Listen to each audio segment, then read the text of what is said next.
want to see what happens when you follow and pay attention to Manwë and his decisions, go check out Almarin.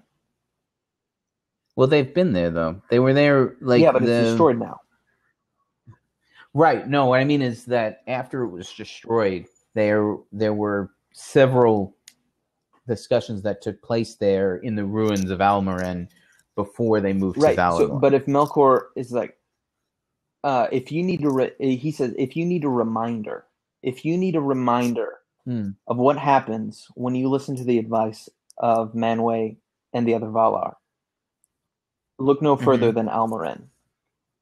And so when Eonwë shows up, Myron, Melkor says, you have to get out of here.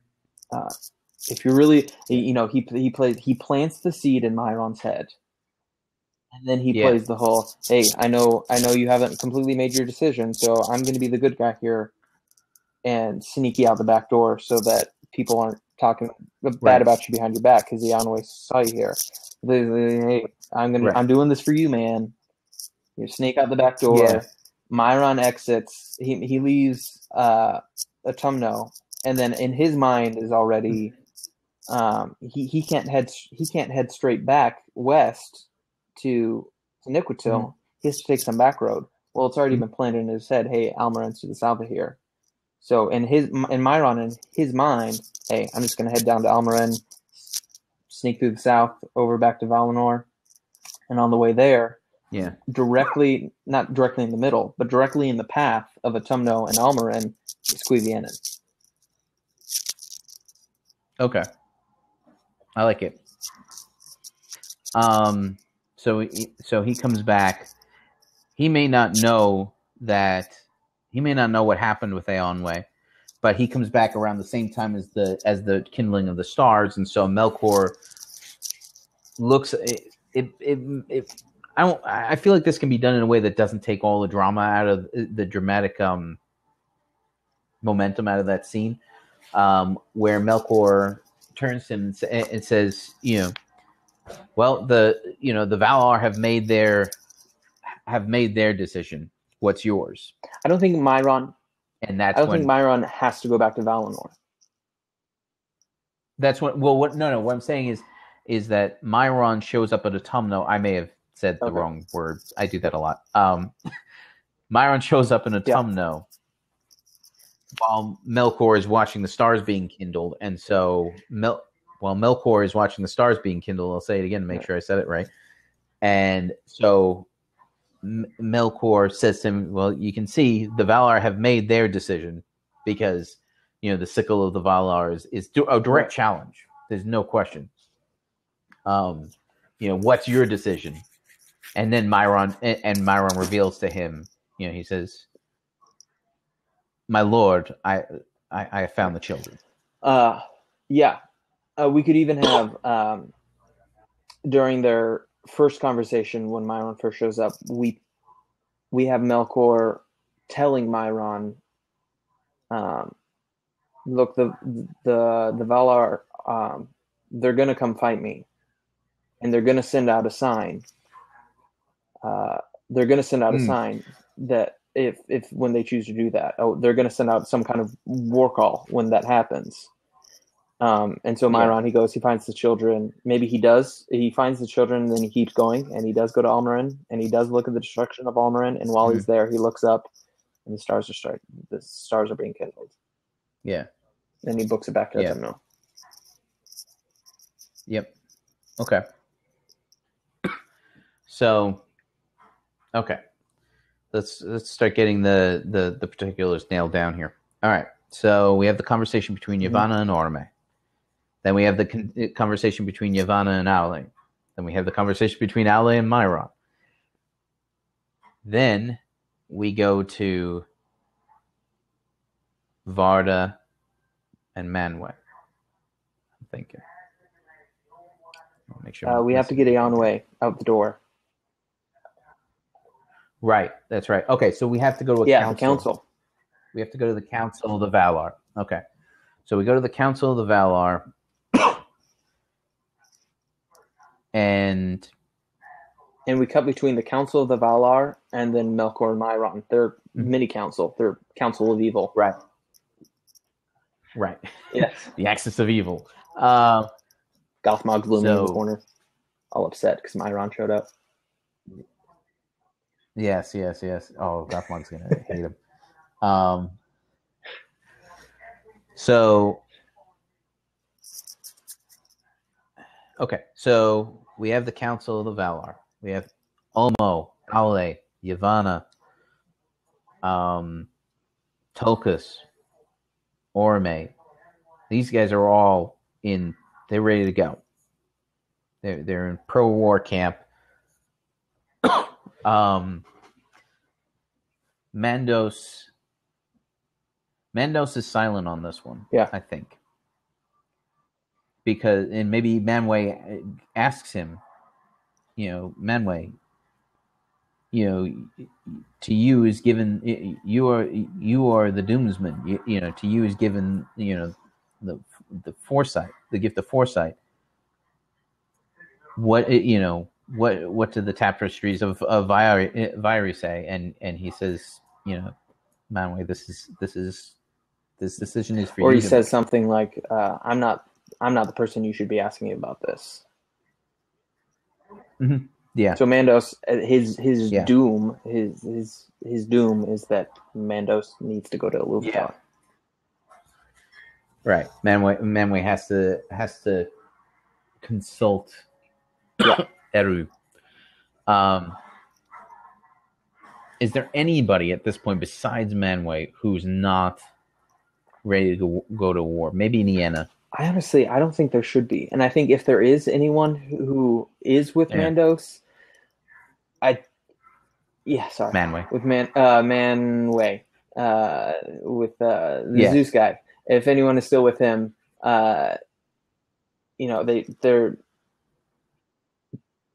they would be wanting to keep their mouth shut because it's honestly, it's one of those decisions where you don't really want to have an opinion. It's one of those where it's like, it's good to have a leader who can make these decisions so you don't have to. Yeah. That might be how these other Valar are looking at it. Nienna doesn't really have much to say. Urmo doesn't have much to say here. Am I forgetting anybody? I am. I'm forgetting Vanna. I mean, I think that if Orme and Yavanna are in the war camp, Vanna's there too. Right.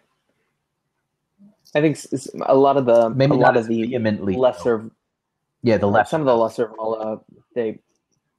Yeah. Well, you don't really need to. Este and Vaire are probably not even there. Right. And if Vaire's there, she's not talking. Right. What else is there? Anybody else we're missing? I don't think there is. Lorien. Eremo, yeah. Well, I was gonna say, just if timing worked out a little more perfectly, he could be busy with Yanwe, but we haven't sent Yanwe out yet. Yeah. Missed it by that much.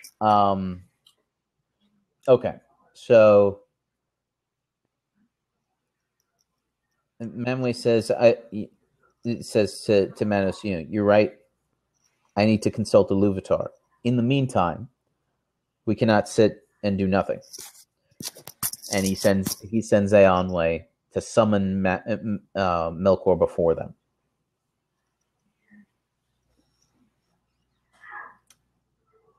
So do we go from there to the conversation between Manwë and Varda, or do we go to Autumno? I think we should go to Autumno. Okay. All right. Yeah.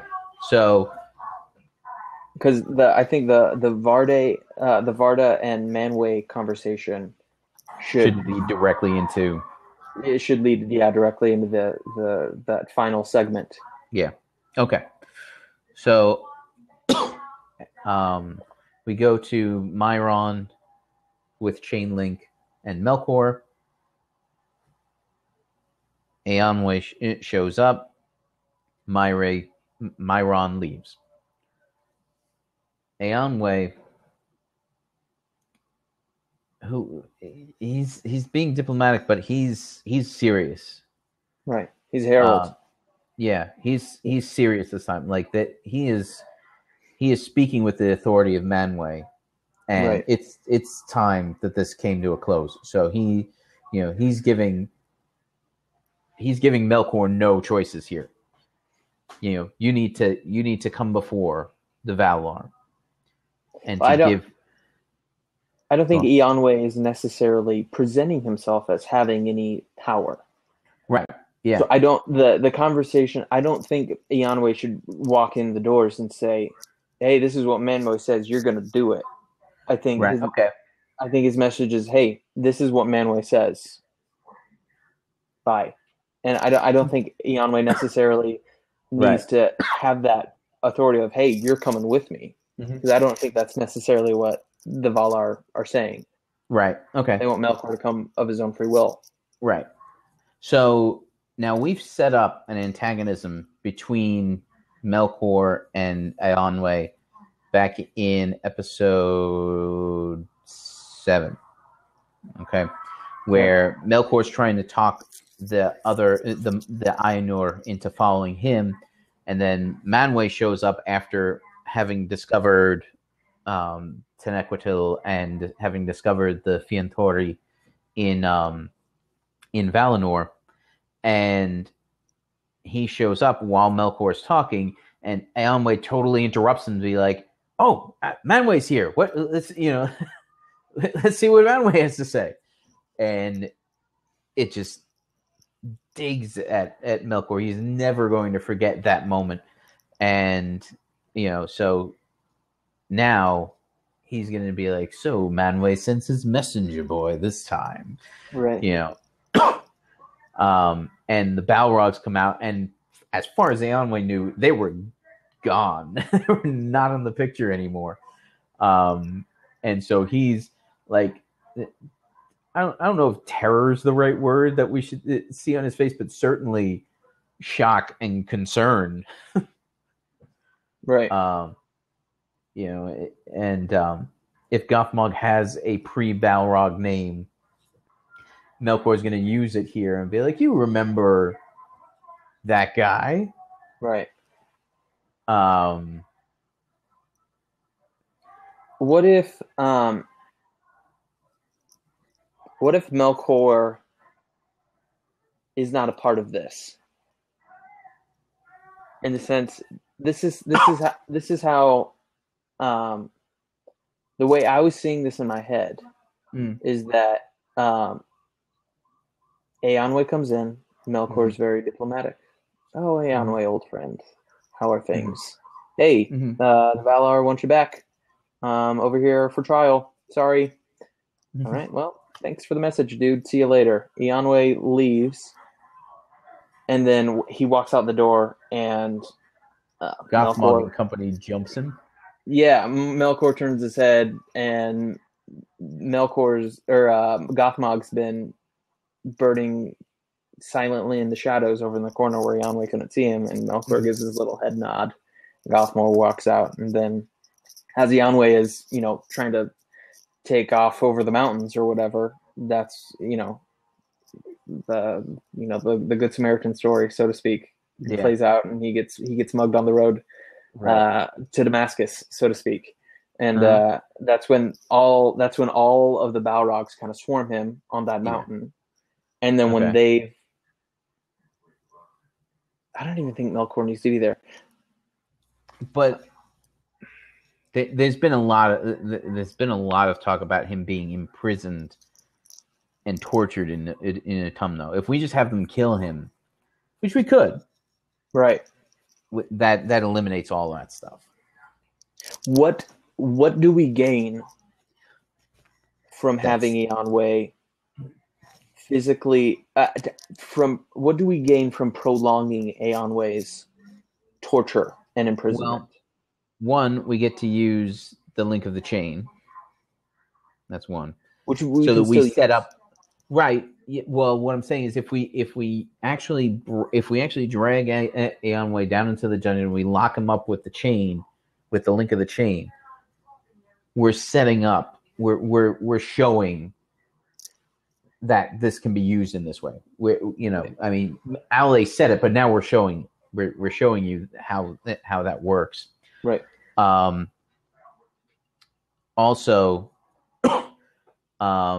we're setting up, because there was talk of foreshadowing Maedhros and also Hurin. That, as a matter of fact, Professor Olsen took particular care to type into his notes, make sure to chain him up somewhere high. Right. And that's why I had him getting kind of mugged and attacked on the mountains. Right. Okay. So here's the problem I have here's the problem that we currently have. Right. With prolonging this. Mm-hmm.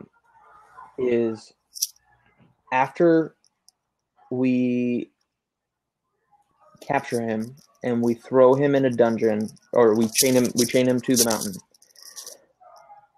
what's the next scene? The next scene, oh yeah, that's a good point. Well, the next scene could be Myron hearing the elves. Is Myron finding the elves, but that's short. That's like less than a minute. I have a fix. Okay. It's not perfect, but it's more of a Band-Aid than a fix. Okay. Let's see what it is and see what we can throw it up the flagpole, see if anybody salutes it. This doesn't work either, now that I'm thinking it through. Well, but if throw it out there, maybe we can adjust it. Oh, right. We'd have to adjust it, because my thinking was this is really silly now that I'm thinking it through. Manwë sends Eonwë to Melkor to bring him to the Council of the Valar. But if the Council of the Valar is about what to do about Manwë, or is what to do about Melkor, why would they send for Melkor to come to that council? That doesn't make any sense. Well, they're making a final attempt to force him to stand accountable for his actions. Yes. Okay. Yes. So if earlier, a lot earlier in the episode, like right after the whole beast encounter, right, we have just a really mini scene of Manwë and Barda and maybe somebody else, and they're just chatting. They're like, "Hey, we need to do something about Melkor, or at least can we bring Melkor over here to figure out what the heck he's doing?" And they're like, "Hey, it doesn't hurt to sit down and chat with him." Mm-hmm. And so, send Eonwë over at that point. We send Eonwë over as a messenger, saying, "Hey, you've been court summoned," kind of. Yeah. And then that's when Eonwë gets mugged by the Balrog and chained up on the mountain. And then we cut back, and we have Aule, and we have. But then we had the link get there. The link's not there yet. Yeah. If we. Yeah. Yeah. Okay. Then all right. Is there something that we can intersperse this with? Unless we actually have him locked up, and we tour. Because if we have him taken down in Utumno before he leaves, then we can take him through the pits, and now we actually see the pits, and we see the whole what? There's a completely other option that we haven't even considered. What's that? We save the death of Eonwë for the next episode.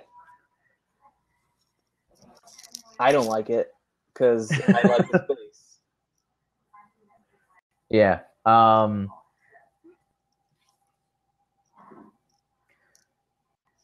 I feel like Eonwë, because Manwë's not going to make the decision to go to war while he still has. Nope, you're right. You're absolutely right. Okay, so if we do the tour of Utumno, the Grand Tour of Utumno, and the Pits of Utumno, it gives us an opportunity to have some space in between. Aonwë gets jumped and captured, chained up, and Aonwë gets tortured and murdered. It gives him some space between that, where it's not just this horrific spiral into murder. Right.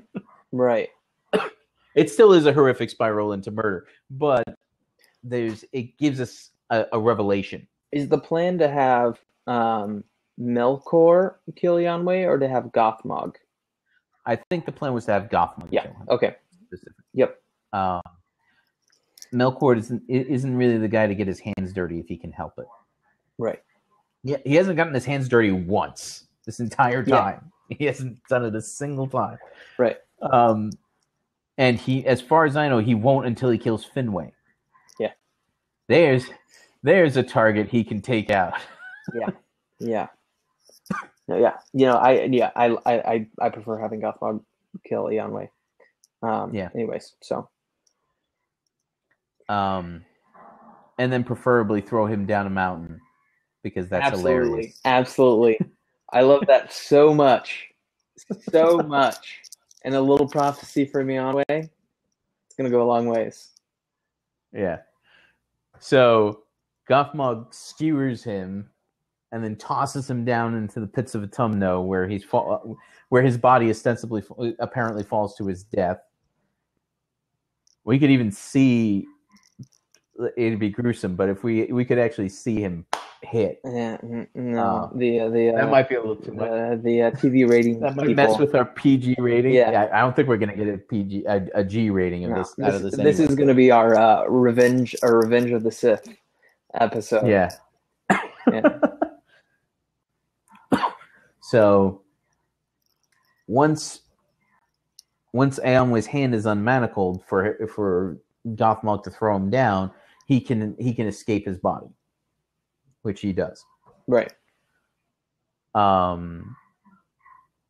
It's not fun. It's not pleasant. He doesn't like it, but it happens.